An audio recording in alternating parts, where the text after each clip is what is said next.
블루칼라의 시대가 온다. AI 기술의 발달로 인해서 많은 직업들이 실제로 사라지고 있고 AI가 얼마 전에는 계란까지 옮기는 장면을 보고 놀라움을 금치 못했다. AI가 못 들어가는 영역이 없는 것이다. AI로 인해서 많은 전문직들이 무너지면서 요즘 시대에는 블루 계급이 점점 떠오르고 있다. 우리가 알고 있었던 전문직들이 줄고 있다는 보고를 본 적이 있다. 변호사나 회계사나 사람들이 선호하는 직업들의 소득들이 별로 높지 않다라는 얘기를 들은 적이 있다. 너무나 많아졌고 AI가 그것들을 대체하기 때문에 그들이 더 이상 인기 있는 직종이 되지 못하는 것이다. 하지만 블루 계급은 다르다. 그들은 사람이 직접 노동해서 일을 완성할 수 있기 때문에 도저히 AI가 그것을 해낼 수 없는 것이다. 그래서 전문직과 블루 계층 간의 소득 차이가 굉장히 높았었는데 이제는 블루 계급의 소득이 높아짐에 따라 점점 격차가 좁아지고 있다고 한다. 초등학교 때부터 의대를 보내려고 열심히 부모들이 많다고 들었다. 강남에서는 의대 초등학교반이 구성되었다라고 한다. 하지만 요즘 같은 시대에는 로봇이 직접 간단한 수술을 할 수 있는 시대가 되었기 때문에 의사 열풍도 쉽지 않을까라는 생각이 든다.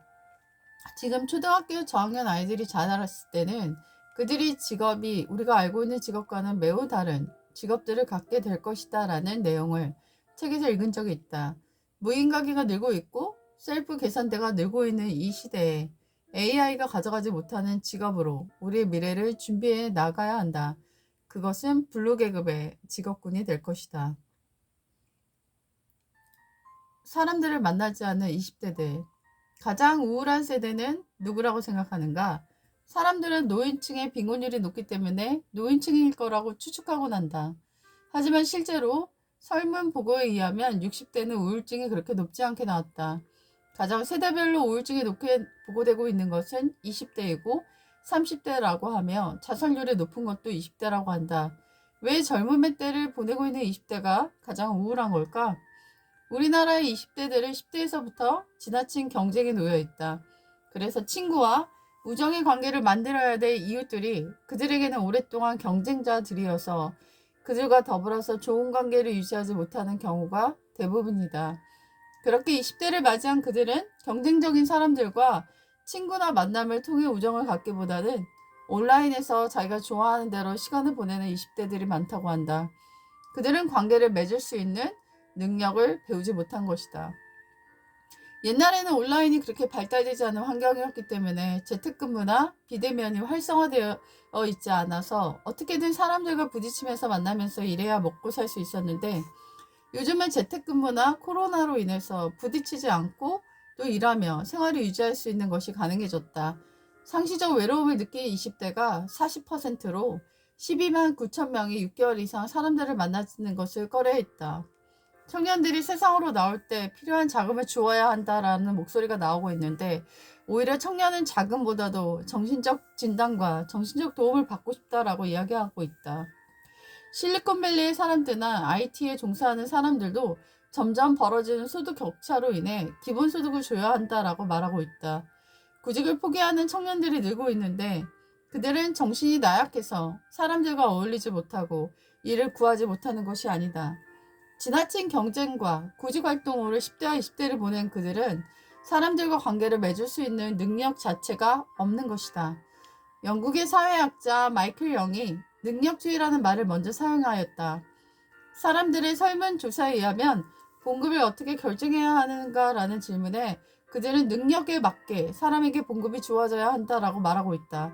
하지만 실제로 우리가 피부에 느끼는 봉급 수준의 격차는 천문학적 차이를 보이고 있다. 수수가 전체 일부를 차지하는 불평등이 존재하는 이 현실 속에서 청년들은 존립 자체가 위기를 겪고 있다. 나를 도와줄 수 있는 사람이 있는가? 라는 질문을 받은 청년들은 없다라는 대답을 하고 있다. 하지만 다른 세대 사람들은 나를 도와줄 사람이 있는가? 라는 질문들에 있다라는 대답을 보이는 경우가 있었다. 일본에서는 친구를 렌트해주는 회사가 등장했다. 관계를 도저히 맺지 못하는 사람들을 위해 사업이 등장한 것이다. 20대들이 무너지고 자살하게 국가는 그냥 방치해서는 안 된다. 개인적 차원이 없는 20대들이 공적 자원이 국가가 되어 주어야 한다. 그들의 친구를 만들어 주어야 하고 그들이 경제적 위기에 봉착되었을 때 실질적 기본소득을 주어야 한다. 기성세대들이 이미 살았던 그 정이 많고 환경이 좋았던 시대가 이미 아니기 때문이다. 지금 마주하고 있는 20대들은 환경이 무너지고 기본적 관계들이 무너지고 개념이 없고 도덕이 무너진 세상 속에서 꿋꿋이 버텨온 사람들이다. 그럼 그들이 무너지지 않을 수 있도록 국가와 사회와 기성세대들은 그들의 든든한 울타리가 되어 주어야 한다. 임마, 너가 그러니까 그렇게 된 거지. 세대를 흔들었던 악명이 높은 범죄자가 있었다. 그런데 그가 자신의 어린 시절을 회고하며 한 이야기가 굉장히 인상적이었다. 그가 어렸을 때, 야 임마, 너가 그러니까 그렇게 된 거지. 당장 썩 꺼져. 돈도 못 가져온 놈이. 라는 말을 학교에서 들었다고 한다. 만약 그에게 정말 좋은 어른이 나타나서 넌 정말 좋은 애야. 너는 크게 될 거야. 라고 말을 해주었다면 그는 그렇게 악명 높은 악인이 되지 않았을 거라고 스스로를 회상했다고 한다. 요즘은 굶는 사람이 없을 만큼 풍요로워졌다. 풍요롭고 모든 것이 넘쳐나는 세대에 우리는 살고 있다. 길을 걷다 보니 아주 예쁜 인형을 누가 버려놨다. 거대한 곰인형이 버려진 것을 보니 예전에는 애착인형으로 사랑받고 행복했을 텐데 저렇게 추운 길가에 나와 있는 것을 보니 왠지 마음이 안 좋았다. 조금 더 가다 보니 소파도 버려져 있고 침대 매트리스도 버려져 있고 너무나 많은 것들이 버려져 있다. 이렇게 풍요로운 세상 속에서 가장 빈곤한 것은 무엇일까 생각해보면 그것은 바로 인정해주는 말, 격려해주는 언어, 칭찬해주는 다정한 말이 아닌가 하는 생각이 들었다. 관계에서 그것들이 끊어지는 이유도 아마 언어 때문일 것이다. 그 말 때문에 힘들어, 저 말 때문에 괴로워서, 이런 말들 때문에 스트레스를 받아서 손절하고 외로운 가운데 들어가는 사람들이 너무나 많다. 내가 가르치는 아이 중에 조금 부족한 아이가 있다. 나는 그 아이가 말할 때마다 우와, 희야, 대단한데? 짱이야? 엄지척? 이런 피드백을 아끼지 않고 있다. 그랬더니 아이의 얼굴이 점점 밝아져서 그날은 해야 할 것을 굉장히 빨리 끝내고 더 많은 것을 가르칠 수 있었다. 시대를 흔들었던 악명 높은 범죄자가 했던 한마디, 따뜻한 말을 듣고 싶었다. 그 한마디가 없어서 그는 악인이 되었다 라고 스스로 고백했다. 오늘도 따뜻한 말 한마디가 없어서 누군가는 괴물이 되어간다. 하지만 괴물이 되었던 누군가도 따뜻한 말 한마디 때문에 선인으로 변화된다. 결정적 한방. 난 요즘 1988 드라마에 빠져있다.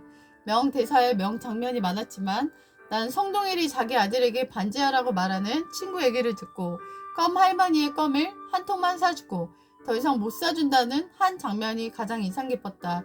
그 측은지심이 아들의 굴욕 사건으로 지각 변동을 겪는 장면이다.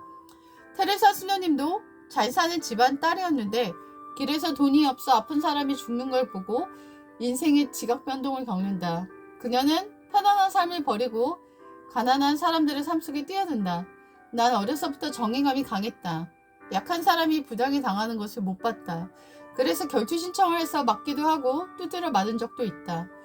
내 인생의 획을 긋는 지각 변동은 22살 때 갔던 수련회에서 기도했을 때 내 목에서 뜨거운 게 나오는 것을 보며 눈물이 폭포처럼 쏟아지고 내 눈에 뭔가가 벗겨지는 경험을 했다. 사람들이 이토록 아름다운 존재를 만들어줬구나. 처음 깨닫는 순간이었다. 나는 이 사람들을 사랑하며 살고 있다.